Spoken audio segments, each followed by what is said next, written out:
आज 13 जनवरी की क्लास में हम करंट अफेयर्स के 15 महत्वपूर्ण प्रश्न देखेंगे और आपको और भी बहुत सारी जानकारियां इन क्वेश्चनों के साथ में दी जाएंगी, इसलिए पूरा वीडियो बहुत ध्यान से देखें। अगर आप चैनल पर नए हैं तो इसे लाइक सब्सक्राइब करिए या ना करिए, लेकिन पूरा वीडियो ज़रूर ध्यान से देखिए और पिछले वीडियोस भी ज़रूर देखिए। हमारा मेन उद्देश्य ये है, मेन फोकस ये है कि आप अच्छा करंट अफेयर्स तैयार करिए, क्योंकि करंट अफेयर्स हमारे प्रतियोगी परीक्षाओं के लिए बहुत ही महत्वपूर्ण है। आप चाहे जिस पेपर की भी तैयारी कर रहे हो, करंट अफेयर्स सभी पेपरों में पूछा जाता है। हेनले पासपोर्ट में भारत की रैंक क्या थी? कल हमने आपको बताया था हेनले पासपोर्ट में जो भारत की रैंक है वो नहीं बताई थी, बस ये बताया था कि पहला स्थान किसका है, दूसरा स्थान किसका है, तीसरा स्थान किसका है। पहला स्थान जो है वो जापान का है। लगातार 5वें वर्ष हेनले पासपोर्ट इंडेक्स में जापान शीर्ष स्थान पर बना हुआ है। 193 देशों में जापान के लोग बिना वीज़ा के अपनी यात्रा कर सकते हैं, घूम फिर सकते हैं, रह सकते हैं। अगर भारत की बात की जाए, बहुत लोगों को डाउट रहता है कि हेनले पासपोर्ट इंडेक्स है क्या, तो बस ये एक ऐसा इंडेक्स है जिसमें जिस क्रम पर देश आएगा उसी क्रम उतने ही देशों में आपको बढ़िया, जितने देशों की छूट होगी वहाँ आप बिना वीज़ा के घूम फिर सकते हैं। इस क्रम में भारत की रैंक 85 है। भारत की रैंक कितनी है? 85 है। अगर शीर्ष स्थान पूछा जाए तो शीर्ष स्थान पर जापान है। देखिए, बहुत मेहनत से क्लास बनाई जाती है। कल टेस्ट है, कल सुबह और शाम दोनों बैच के बच्चों का सुबह 9 बजे मॉर्निंग में टेस्ट रखा गया है और टेस्ट का जो टॉपर है वो कल डिसाइड हो जाएगा। कल के वीडियो में आप देखिएगा टेस्ट का टॉपर। और टेस्ट जो है भैया वो सुबह 9 बजे से, सुबह 9 बजे से। और खास बात यह है कि आपको 9 बजे से 9:15 तक हर हाल में आ जाना है। उसके बाद मैं कहूँगा आई एम सॉरी, अब टेस्ट आपका नहीं हो पाएगा, इसलिए आप समय से आइएगा। टेस्ट की भी गरिमा बनी रहेगी और आपकी भी गरिमा बनी रहेगी। जापान फर्स्ट नंबर पर है। आइए हम कुछ महत्वपूर्ण इंडेक्स की बात करते हैं। तो global hunger index, global hunger index में भारत की रैंक कितनी है?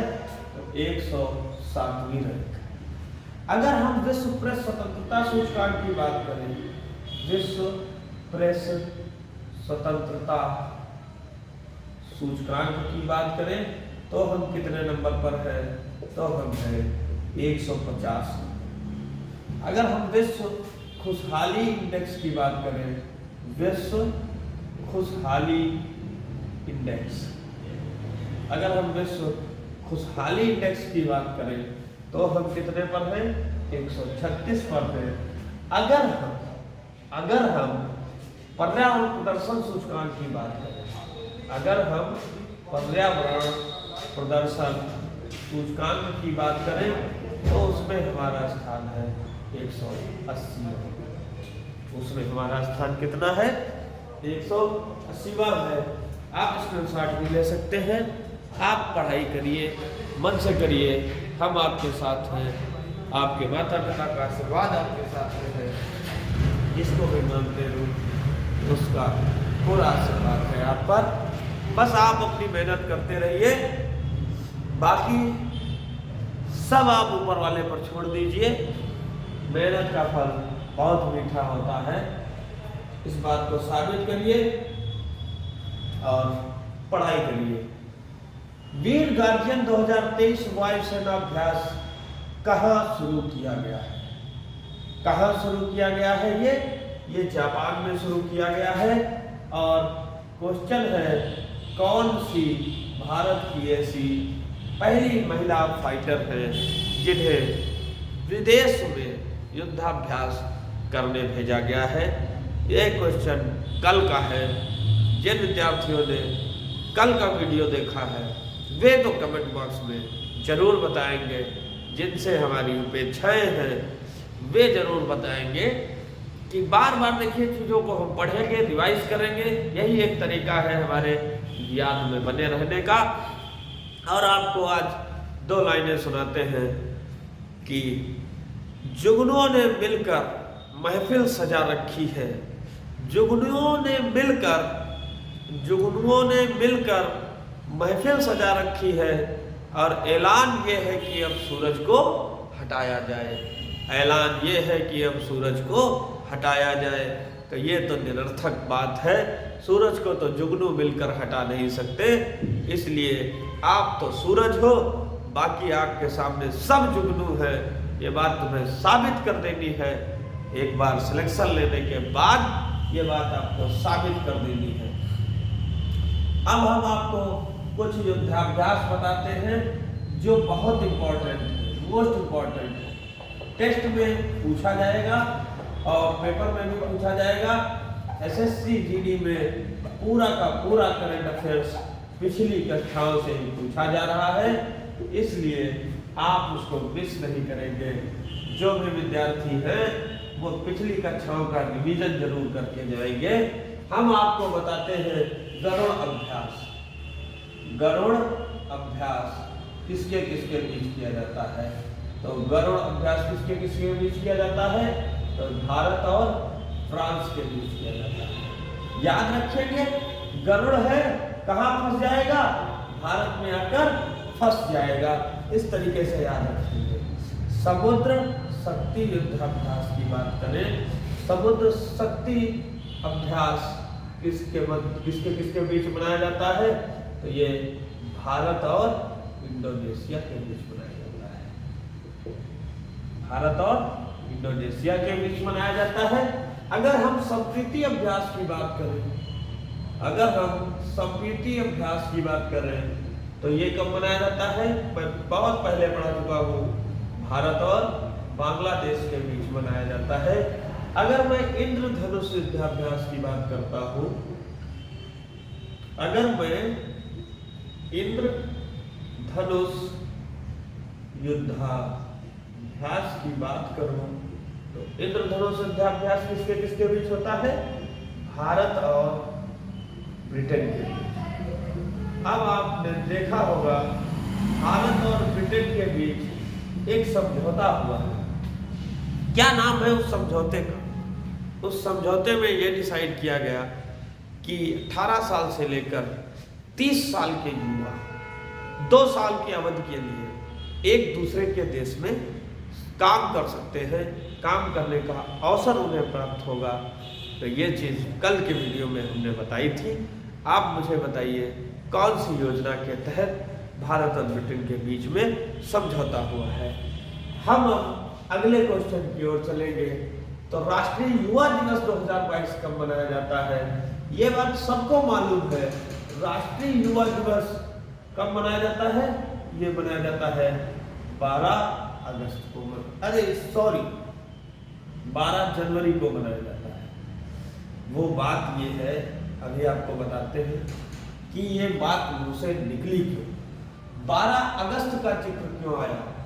12 अगस्त का जिक्र इसलिए आया भैया क्योंकि अंतरराष्ट्रीय युवा दिवस 12 अगस्त को मनाया जाता है। क्या है ना कि जब बहुत सारी चीजें आपको याद होती हैं तो कहीं ना कहीं मिक्सअप हो जाता है। अंतरराष्ट्रीय युवा दिवस मुझे याद आ गया अचानक से, ये मनाया जाता है 12 अगस्त को। लेकिन आपको तो एक और क्वेश्चन का फायदा मिला। वैसे तो आप राष्ट्रीय युवा दिवस ही पढ़ते हैं, और राष्ट्रीय युवा दिवस और अंतरराष्ट्रीय युवा दिवस में अंतर है, इसलिए बहुत ध्यान से देखेंगे। अब मैं बात करता हूँ, अभी आपने लिख लिया होगा, अभी आपने स्क्रीनशॉट भी ले लिया होगा, अभी आपको सारे क्वेश्चन समझ में आए होंगे, जितना भी हमने पढ़ाया है वो सब कुछ आपको समझ में आ गया होगा। अब मैं कुछ और बातें आपको बताना चाहता हूँ। मैं ये बात बताना चाहता हूँ कि राष्ट्रीय युवा दिवस की थीम क्या है। ये बहुत इम्पोर्टेंट है। आने वाली परीक्षाओं में राष्ट्रीय युवा दिवस की थीम पूछे जाने की 99% संभावना है। आज तक क्वेश्चन जो भी पूछे जाते हैं वो मेरा कभी न कभी एक बार पढ़ाया जरूर होता है। तो मैं राष्ट्रीय युवा दिवस की थीम आपको बताता हूँ। थीम है विकसित युवा। क्या थीम है भैया?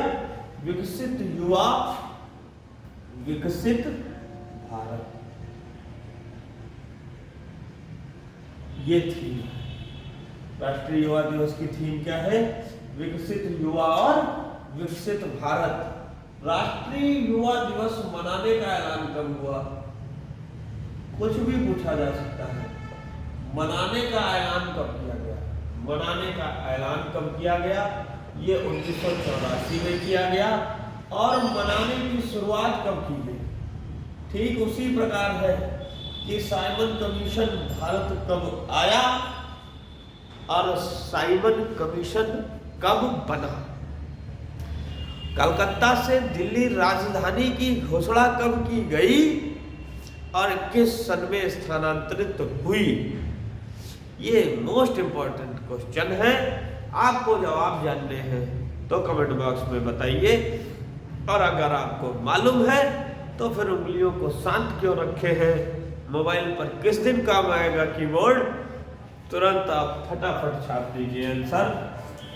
मनाने की शुरुआत की गई है 1985 से। और अंतर्राष्ट्रीय युवा दिवस मनाने की शुरुआत कब की गई?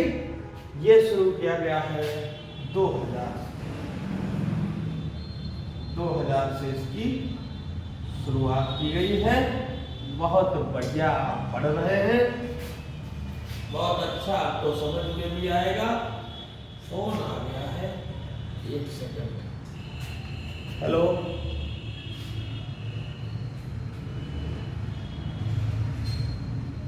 हाँ हेलो, ठीक ठीक ठीक।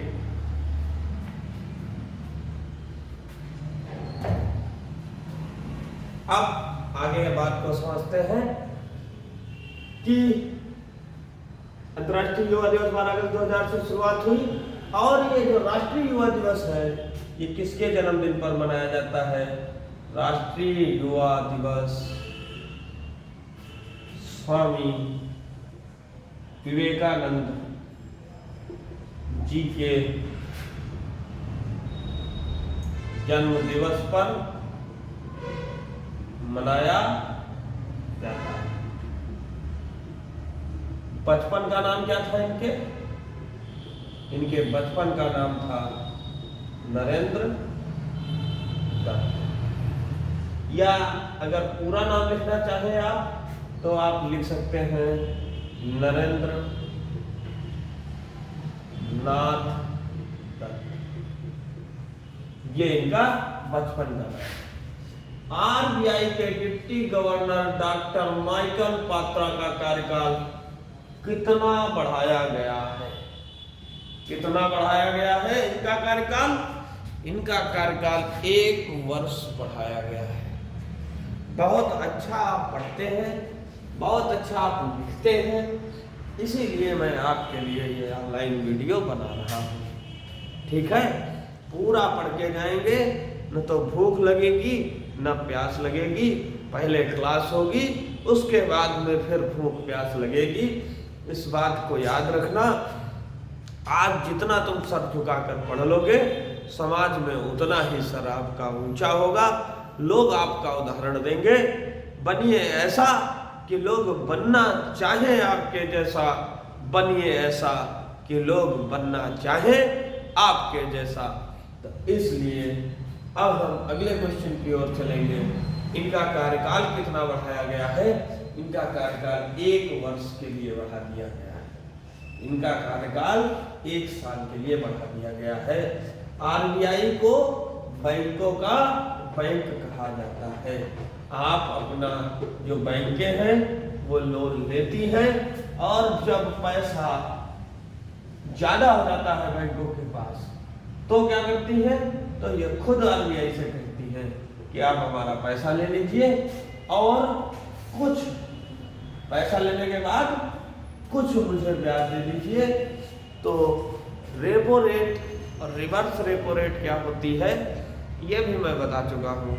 रेपो दर वो होती है जो आरबीआई बैंकों को देता है, फिर उस पर ब्याज लेता है। और रिवर्स रेपो रेट बैंक उल्टे ही आरबीआई को कर देती है पैसा जमा और फिर उस पर लेता है, ब्याज मिलता है।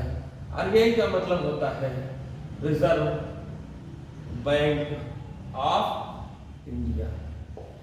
अगर मैं इसकी स्थापना की बात करूं, इसकी स्थापना होती है 1 अप्रैल 1935। आरबीआई की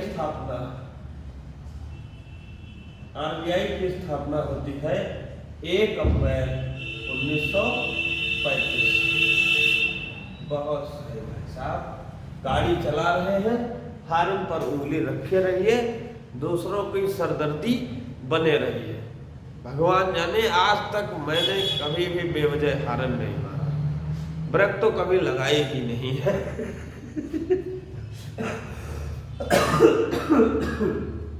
कोई भी सिचुएशन हो, कोई भी बात हो, पढ़ाई रुकनी नहीं चाहिए, क्योंकि आज जो मुसीबत है वो पढ़कर ही दूर की जा सकती है। इसका राष्ट्रीयकरण कब किया गया? आरबीआई का राष्ट्रीयकरण कब किया गया? 1949 में इसका राष्ट्रीयकरण किया गया। आरबीआई के गवर्नर की बात करें, अगर आरबीआई के गवर्नर का क्या नाम है, तो आरबीआई के गवर्नर का नाम है शक्तिकांत दास। देखो शक्तिदास लिख दिया है, बस यही गड़बड़ हो जाती है, शक्तिकांत दास। जैसे कल नीले मार्कर में काली इंक पड़ गई, नीले मार्कर में काली इंक पड़ गई, अब वो ना नीला रह गया ना वो काला रह गया। तो एक बात समझ में आई कि यदि किताब उठाओ तो पढ़ ही लो और पढ़ लिख कर सफल ही हो जाओ। अगर किताब उठाई भी और फिर सफल नहीं हुए तो फिर न नीले में रह जाओगे न काले में रह जाओगे। इसलिए यदि अगर हमारी क्लास देख रहे हो तो ऑनलाइन टेस्ट भी तुम दे सकते हो। शनिवार को सुबह 9 बजे आ जाइए। कहीं भी आप पढ़ते हो, आपकी कोचिंग में टेस्ट ना होता हो, आप कोचिंग वहीं करिए और टेस्ट आप यहाँ दे सकते हैं। मेरा उद्देश्य सिर्फ और सिर्फ विद्यार्थियों की मदद करना है और कोई मेरा दूसरा उद्देश्य नहीं है। आप अगर पढ़ रहे हैं, सुन रहे हैं, सुबह मिलिएगा 9 बजे। इनका कार्यकाल बढ़ा दिया गया है 1 वर्ष के लिए। एक तो गवर्नर होते हैं, 4 होते हैं डिप्टी गवर्नर, 4 डिप्टी गवर्नर होते हैं। एक गवर्नर का नाम है डॉक्टर माइकल बत्रा, एक जो डिप्टी गवर्नर है उनका नाम है डॉक्टर माइकल पात्रा। अब अगर मैं बहुत ज़्यादा डिटेल में जाऊंगा तो वीडियो लंबा बन जाएगा और आप तो कह चुके हैं कि हमें सर वीडियो बहुत छोटा चाहिए, ज़्यादा मेरे पास टाइम नहीं है, मैं बिजी बहुत रहता हूँ, इस वजह से आप व्यस्त हैं, इसलिए जल्दी जल्दी में थोड़ी थोड़ी इंपॉर्टेंट जानकारी दे रहे हैं। 1500 रन बनाने वाले T20 में सबसे तेज बल्लेबाज बने हैं सूर्य कुमार यादव जी। बहुत बढ़िया। सब रागमुआ विश्वविद्यालय में हिंदी पीठ स्थापित करने के लिए समझौता ज्ञापन पर हस्ताक्षर भारत ने किस देश के साथ किया है? ये क्वेश्चन थोड़ा बड़ा है, लेकिन आपको समझना पड़ेगा कि सब रागमुआ विश्वविद्यालय में, ये विश्वविद्यालय है कहीं, किस देश में है, बस यही मुझे जानना है। सब रागमुआ विश्वविद्यालय में हिंदी पीठ स्थापित करने के लिए समझौता ज्ञापन पर हस्ताक्षर भारत ने किस देश के साथ किया है? उस देश का नाम है श्रीलंका। श्रीलंका। आप याद रखिएगा, आदम का पुल पूछा जाता है, आदम का पुल किन 2 देशों के बीच है? तो वो भारत और श्रीलंका के बीच। श्रीलंका के बीच। अच्छा, श्रीलंका की राजधानी में बहुत दिक्कत जयवर्धन ने है या कोलंबो है। इनकी राजधानी में खेल है। इनकी राजधानी जो है वो 2 है। अब राजधानी तो 2 नहीं है, लेकिन एक न्यायालय है की तरफ से राजधानी है और दूसरी राजधानी है। तो इस बात को कोई समझा सकता हो तो आए मैदान में, मैं भी तो देखूं आपको कितना आता है। आप इतने दिन से पढ़ रहे हैं, तो इसलिए मुझे देखना है कि आखिर आप कितना जानते हैं। ठीक है, के अब्दुल गफ्फार की आत्मकथा का नाम बताइए जिसको हाल ही में लॉन्च किया गया है। अच्छा, एक बात मैं और आपको बताना चाहता हूँ कि पाक जल संधि किन 2 देशों के मध्य है, ये आपको जानना है। पाक जल संधि, पाक जल संधि किन 2 देशों के मध्य है? तो ये भारत और श्रीलंका के मध्य है। किन 2 देशों के मध्य है? तो पाक जल संधि भारत और श्रीलंका के मध्य है। इस बात को भी आप याद रखें। ठीक है, के अब्दुल गफ्फार की आत्मकथा का नाम बताइए जिसको हाल ही में लॉन्च किया गया है। तो इस किताब का नाम है अनजान साक्षी। अनजान साक्षी, इस किताब का नाम है अनजान साक्षी। और इसका विमोचन किसने किया है? तो इस किताब का जो विमोचन किया है वो हमारे फेवरेट क्रिकेटर हैं महेंद्र सिंह।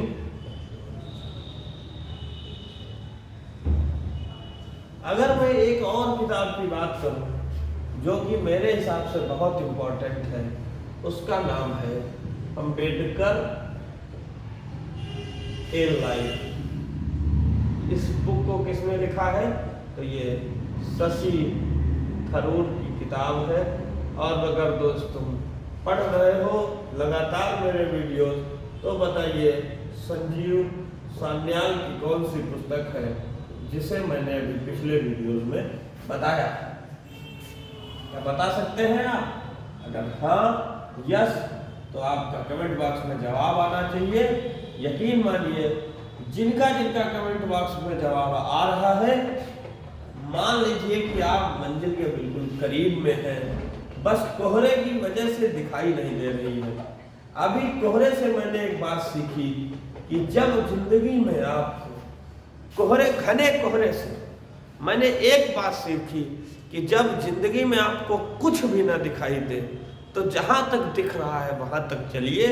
उसके बाद उसके आगे का रास्ता दिखेगा, उसके बाद उसके आगे का रास्ता दिखेगा, और उसके बाद उसके आगे का रास्ता दिखेगा। इस तरीके से आप अपनी संपूर्ण यात्रा को कर पाएंगे। तो जहां तक दिख रहा है वहां तक देखने का आप प्रयास करिए। बस गीता में कहा गया है कि कर्म पर ही आपका वश होगा, फल पर आपका जोर नहीं है। लेकिन मैं आपसे कह रहा हूं कि यदि आप कर्म अच्छे से करेंगे तो फल देने के लिए उसे विवश होना पड़ेगा। फिर आप तो इतने अच्छे विद्यार्थी हैं कि आपने आज तक ऐसा कोई काम नहीं किया जिससे आपको सफलता ना मिले। अब मैं अगले क्वेश्चन की ओर चलता हूं। अगला क्वेश्चन है 26वें राष्ट्रीय युवा महोत्सव का उद्घाटन कहाँ किया गया? 26वें राष्ट्रीय युवा महोत्सव, 26वें राष्ट्रीय युवा महोत्सव का उद्घाटन कहाँ किया गया? तो ये किया गया कर्नाटक। कर्नाटक में कहाँ? कर्नाटक में हुबली से। और खास बात क्या है, किसने किया राष्ट्रीय युवा महोत्सव का उद्घाटन? किसने किया? किसने किया? तो हमारे भारत के यशस्वी प्रधानमंत्री, हमारे भारत के यशस्वी प्रधानमंत्री नरेंद्र मोदी जी ने किया। अच्छा, कर्नाटक शहर के सीएम कौन है, मुख्यमंत्री कौन है भाई बताइए। कर्नाटक के मुख्यमंत्री कौन है? देखिए मुख्यमंत्री और राज्यपाल पूछे जाते हैं पेपरों में, इस वजह से मैं आपको बता देता हूँ ताकि आप भूलिए ना, भूलना नहीं। ये छोटी छोटी चीजें हैं जो कंपटीशन वाले छात्र को हर हाल में आनी चाहिए, तो घबराएंगे नहीं। ये नहीं सोचेंगे कि हर बार मैं रोज रोज ये सीएम और गवर्नर क्यों बता रहा हूँ, ये आपके नॉलेज को 4 गुना कर देंगे, इसलिए मैं आपको बता रहा हूँ। Karnataka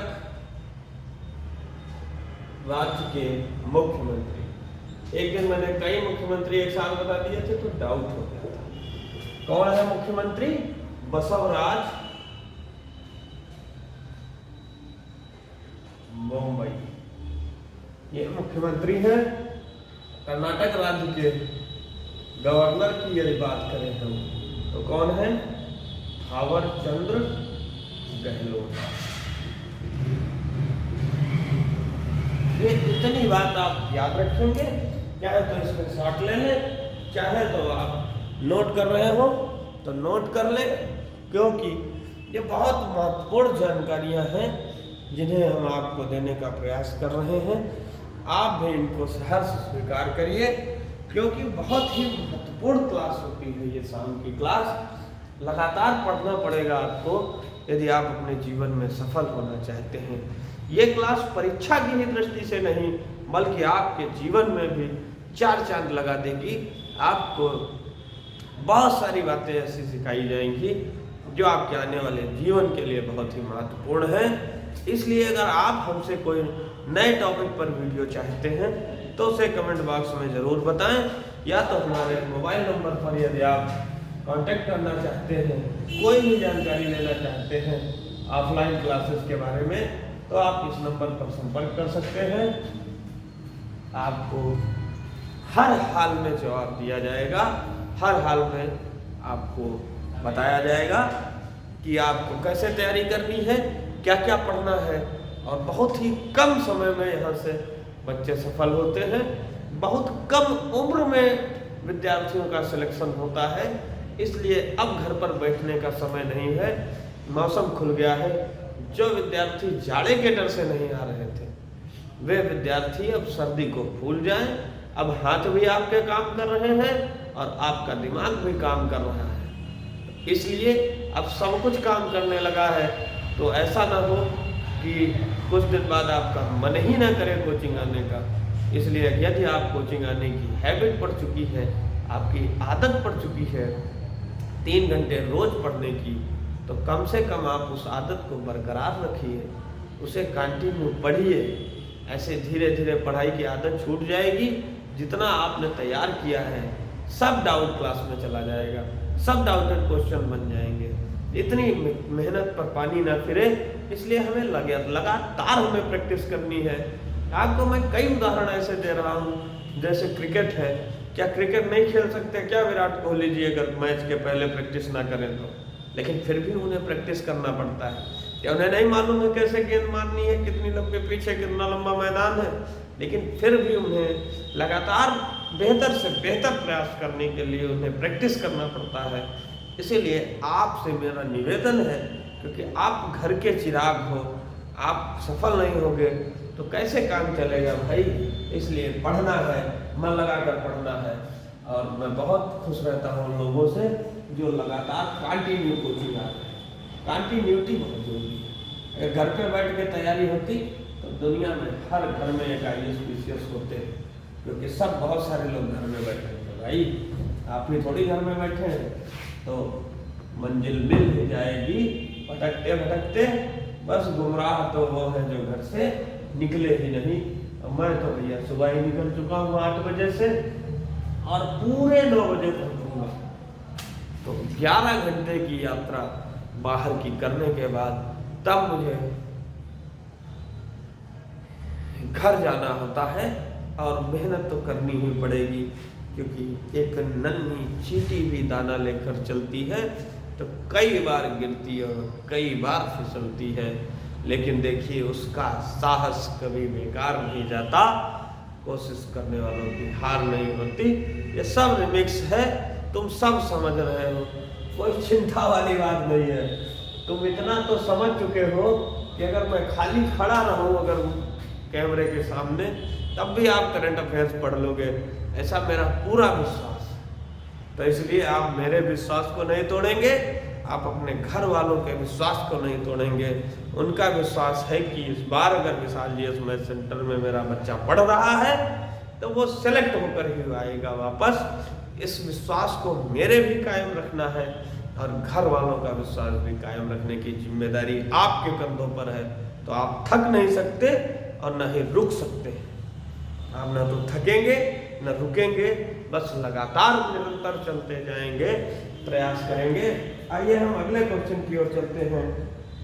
the new light and sound programme का उद्घाटन कहाँ और किसने किया गया, तो बात को समझते हैं।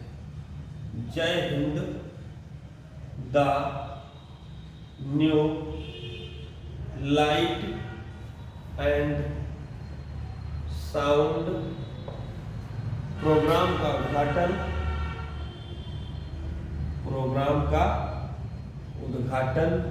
कहाँ किया गया?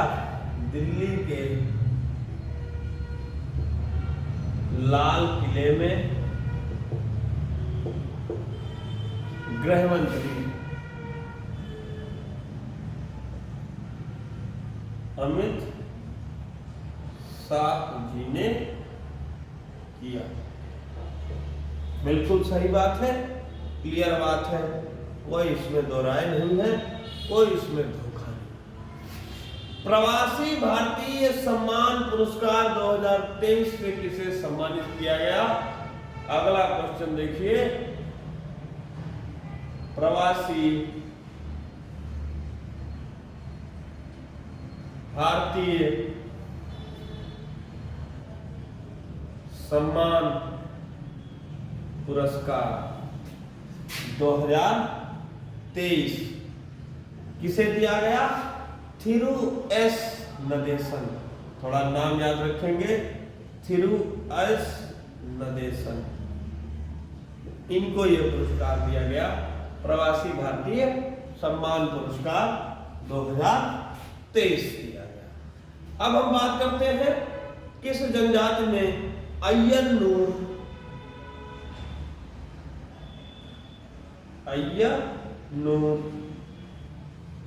अम्मनूर त्योहार मनाया है। किस जनजाति ने मनाया है भाई? तो ये अय्यनूर अम्मनूर त्योहार मनाया गया है तमिलनाडु। और कहाँ ये रहने वाली है? ये मतलब जिन लोगों ने त्योहार मनाया है वो नीलगिरी की पहाड़ियों में निवास करते हैं। कहाँ निवास करते हैं? तो नीलगिरी की पहाड़ियों में निवास करते हैं। तमिलनाडु के बारे में एक बहुत महत्वपूर्ण जानकारी जानेंगे कि आरटीआई क्या है? Right to information. आरटीआई में सबसे खराब प्रदर्शन करने वाला राज्य कौन बना है? तमिलनाडु। आरटीआई में सबसे खराब प्रदर्शन करने वाला राज्य बना है तमिलनाडु। नंबर 2 बात है कि फ्रेंड्स ऑफ लाइब्रेरी, जो विद्यार्थी, जो महिलाएं किताबों की पहुंच से दूर हैं, उन्हें फ्रेंड्स ऑफ लाइब्रेरी के माध्यम से किताबें मुहैया कराई जाएंगी। बहुत ही अच्छी पहल है ये, बहुत ही अच्छा विचार है ये, बहुत ही अच्छी बात है ये। अब हम इसमें क्या होता है, इस त्योहार में क्या होता है कि पहली बार मिट्टी के बर्तनों में, नए बर्तनों में खाना बनाया जाता है और फिर पूरे गांव को खिला दिया जाता है। इस देश की सरकार ने पब्लिक स्कूलों में पंजाबी भाषा को शामिल करने का फैसला किया है, तो इस देश का नाम है ऑस्ट्रेलिया। इस देश का क्या नाम है भैया? इस देश का भैया नाम है ऑस्ट्रेलिया।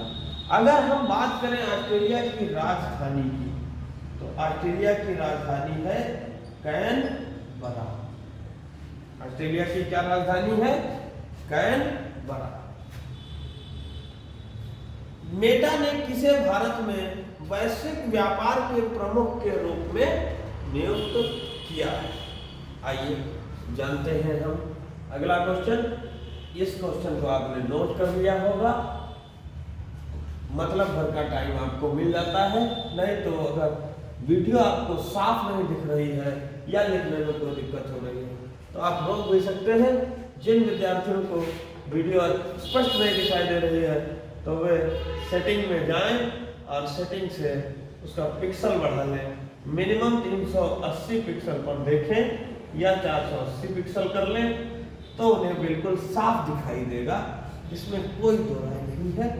भारत ने वैश्विक व्यापार